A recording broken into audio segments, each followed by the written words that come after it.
Seguimos avanzando en contexto global aquí en France 24 para traerles todas las noticias internacionales. Vamos ya con ellas. Se publicaron nuevos archivos en el caso del pederasta Jeffrey Epstein. Destaca una carta al que fuera el médico de la selección de gimnasia olímpica, Larry Nassar, y registros de vuelos entre los que figura Donald Trump. El Departamento de Justicia sostiene que se trata de afirmaciones falsas. Ya hasta 20 años de cárcel para quien promueva o respalde desde Venezuela bloqueos navales y actos de piratería. Es lo que aprobó el Parlamento venezolano en medio del recrudecimiento de acciones de Estados Unidos contra el país gobernado por Nicolás Maduro, mientras el Consejo de Seguridad de la ONU aborda el asunto. Y el gobierno colombiano, liderado por Gustavo Petro, decidió el lunes declarar la emergencia económica. Con esta herramienta excepcional prevista en la Constitución, buscaría imponer nuevos impuestos para financiar al Estado. La oposición pone en duda la constitucionalidad de la medida. Vamos a analizarlo.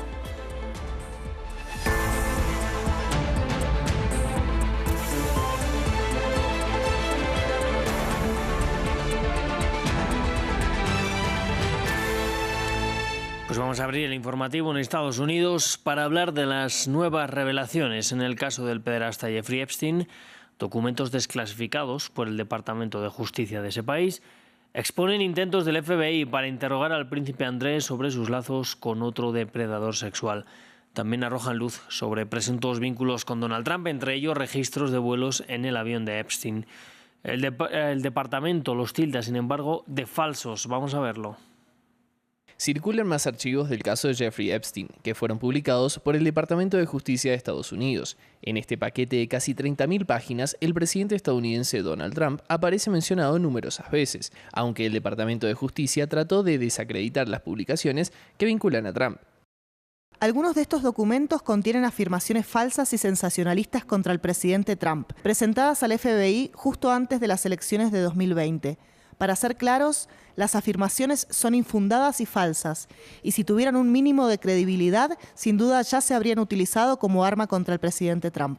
Entre los detalles, Trump voló 8 veces en el jet de Epstein entre 1993 y 1996, una vez solo con él y una joven de 20 años. También una carta atribuida a Epstein dirigida al convicto Larry Nassar, en la que describe presuntamente a Trump como alguien que comparte el amor por las jóvenes núbiles, una carta que el Departamento de Justicia dijo que es falsa. Trump asegura haber roto lazos con Epstein tras incidentes en su spa y club de golf.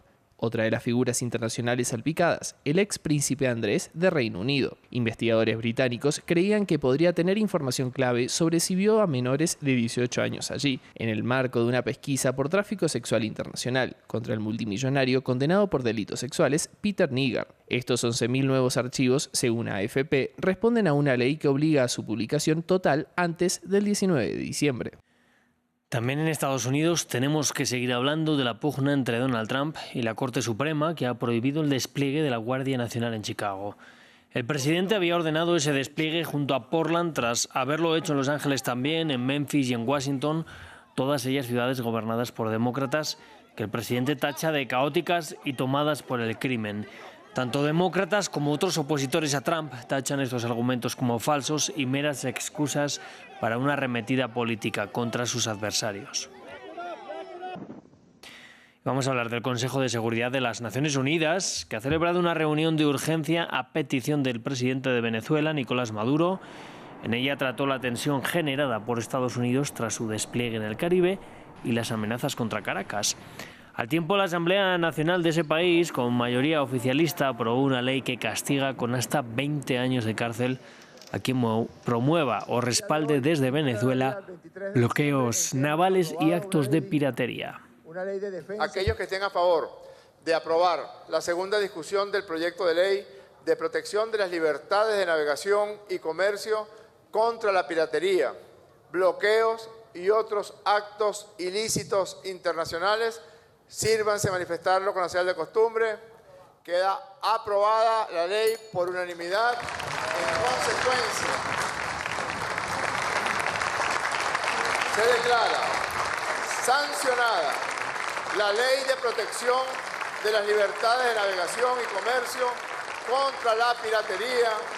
Y el gobierno colombiano, liderado por Gustavo Petro, decidió el lunes declarar la emergencia económica, una herramienta excepcional prevista en la Constitución para enfrentar situaciones que alteran gravemente el orden económico y social del país. La medida permite al Ejecutivo expedir decretos con fuerza de ley durante un tiempo limitado.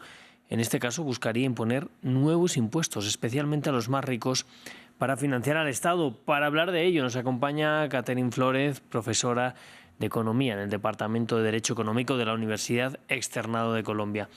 En primer lugar, gracias por estar con nosotros aquí esta noche y preguntarle qué razones da el Ejecutivo para lanzar esta emergencia económica.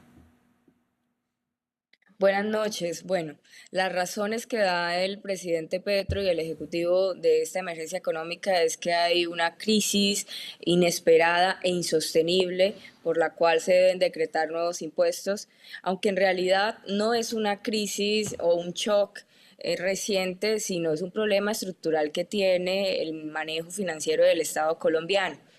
Sin embargo, se quiere enmascarar este problema estructural de una crisis para establecer impuestos por decreto, dado que el Congreso de la República democráticamente negó la solicitud del gobierno, del Ejecutivo, para expedir unos nuevos impuestos. Entonces, tenemos que ante el fracaso político, el gobierno, por medio de un decreto, establece nuevas medidas para ajustar cuentas y ajustar los ingresos del Estado colombiano. Bueno, precisamente hay controversia sobre la constitucionalidad o no de la medida. ¿Esto es una duda ahora mismo o es claro que no sería legal? Esto es básicamente, podríamos anticiparnos a que la Corte va a declararlo inconstitucional. Sin embargo, el gobierno establece un ramillete de justificaciones de por qué declara la emergencia económica, y entre esas podríamos señalar que 4 son problemas estructurales del Estado colombiano, es decir, son problemas que ya tiene el Estado en su financiamiento y que ha venido arrastrando en el transcurso de los años, y no solo en este gobierno, sino de gobiernos anteriores. Tiene déficit fiscal crónico, tiene problemas con el financiamiento del sistema de salud, tiene problemas para garantizar el pago de subsidios.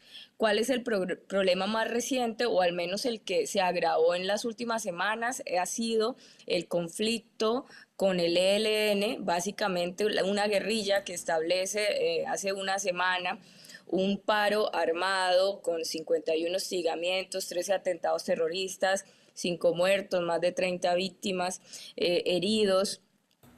Ese problema de seguridad puede ser un shock, pero sin embargo el Estado, o en este caso el gobierno, no está estableciendo una estrategia financiera para enfrentar al ELN, sino muchos problemas, entre esos el ELN. Necesitamos 16 billones de pesos más para financiar todos estos problemas. Sin embargo, al ver los 16 billones de pesos cómo se desglosan, entendemos que esos billones están destinados a problemas viejos del Estado colombiano y que se pueden resolver con otras formas, con otros ajustes que no son necesariamente ajustes tributarios.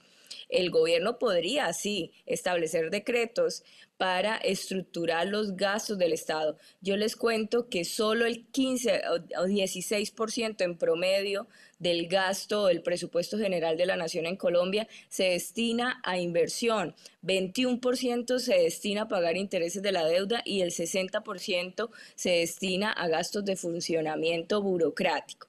Si el gobierno en realidad quisiera tapar esos huecos de financiamiento que le hace falta, debería ajustar tanto deuda como funcionamiento burocrático, y eso no lo ve. En la exposición de motivos del decreto de emergencia económica, el gobierno, por el contrario, dice que la única medida es subir impuestos, o de lo contrario tendrá que endeudar el país. Deuda que en Colombia ya supera los 1.000 billones de pesos, más del 65% del PIB, y por lo tanto es insostenible seguir endeudando el país. Sin embargo, dice, si no hay impuestos, endeudaremos. Esto es un chantaje al que no debe ceder la división de poderes en Colombia, y esperamos que la Corte Constitucional lo tenga en cuenta para hacer viable la garantía fiscal del gobierno frente a los colombianos y establecer límites a la función de emitir gastos y deudas. Sí, le quería preguntar por lo que alega el gobierno. Están diciendo que ellos buscarían aumentar los impuestos a los más ricos porque sería una forma de devolver los beneficios que han obtenido para el pueblo colombiano. ¿En qué queda esto ahora mismo?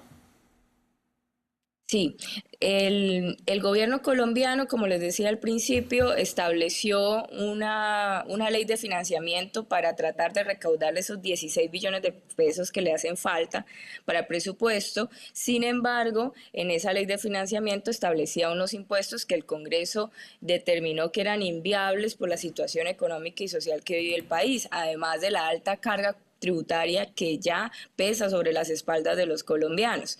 Por lo tanto, muchos de esos impuestos que no fueron aprobados por el Congreso, podríamos pensar que el gobierno va a justificar ahora mediante decreto para establecerlos. Entre esos tenemos un aumento del impuesto al patrimonio, un impuesto de 5 por mil, un impuesto a las transacciones financieras, un impuesto sobre cigarrillo, tabaco y bebidas alcohólicas, un impuesto sobre los juegos de azar, entre los que se explican en los borradores que andan circulando. Aún no hay medidas definitivas tributarias, solo está el decreto que dice vamos a establecer medidas tributarias. El impuesto al patrimonio es muy grave porque es un impuesto que ya se aplicaría a quienes ya pagan impuestos sobre la renta, sería un impuesto doble que se agravaría y que descapitalizaría al país y afectaría los ingresos y el capital en Colombia. El impuesto a las transacciones financieras también es muy grave porque desbancariza, aumenta la informalidad en los mecanismos de pago, en los mecanismos financieros, cosa que ya Colombia sufre. Y también el de alcohol y tabaco, podríamos pensar que tendría una justificación para disminuir el consumo, sin embargo sabemos qué tipos de bienes son y el consumo no va a disminuir, pero sí aumentará el contrabando. Entonces eso es muy grave porque profundizaría problemas económicos que ya tiene hoy Colombia. Pues Catherine Pérez, gracias por estar con nosotros esta noche. Gracias a ustedes. Nos vamos ahora a Brasil. Allí el expresidente Jair Bolsonaro ha recibido autorización para someterse a una cirugía este jueves. Se le corregirá una hernia inguinal bilateral. Recordemos que cumple una condena de 27 años por intento de golpe de Estado y su salud se ha debilitado desde que fue apuñalado en 2018. Samuel Salgado Castro tiene los detalles. El expresidente brasileño Jair Bolsonaro, condenado a 27 años y 3 meses de prisión por planear un golpe de Estado, se someterá a una cirugía para corregir una hernia inguinal bilateral en el hospital DF Star de Brasilia el día de Navidad. El miércoles previo será ingresado en la entidad para exámenes preoperatorios. La autorización la dio el ministro del Supremo Tribunal Federal, Alexandre de Moraes, tras un peritaje de la Policía Federal que confirmó la necesidad de la intervención.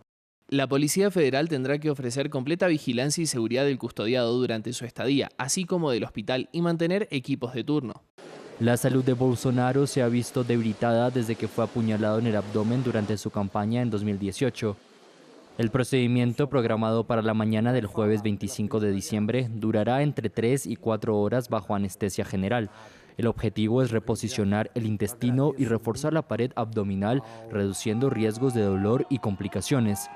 Además, el equipo médico evalúa un bloqueo del nervio frénico para tratar episodios de hipopersistente causados por estímulos anormales en el diafragma. Aunque la cirugía es electiva y no de emergencia, se realizará lo antes posible. Bolsonaro estará acompañado por su esposa Michelle. Sus hijos Flavio y Carlos requieren aprobación judicial. Su hijo Flavio se perfila para las presidenciales de 2026. Y cerramos un día más con deportes, en concreto con la Copa África de Naciones de Fútbol, que se está celebrando en Marruecos y que este martes cerró su tercera jornada. Hoy se vieron victorias de Senegal, República Democrática del Congo y Nigeria. Nos lo cuenta Natalia Ruiz Giraldo desde Rabat.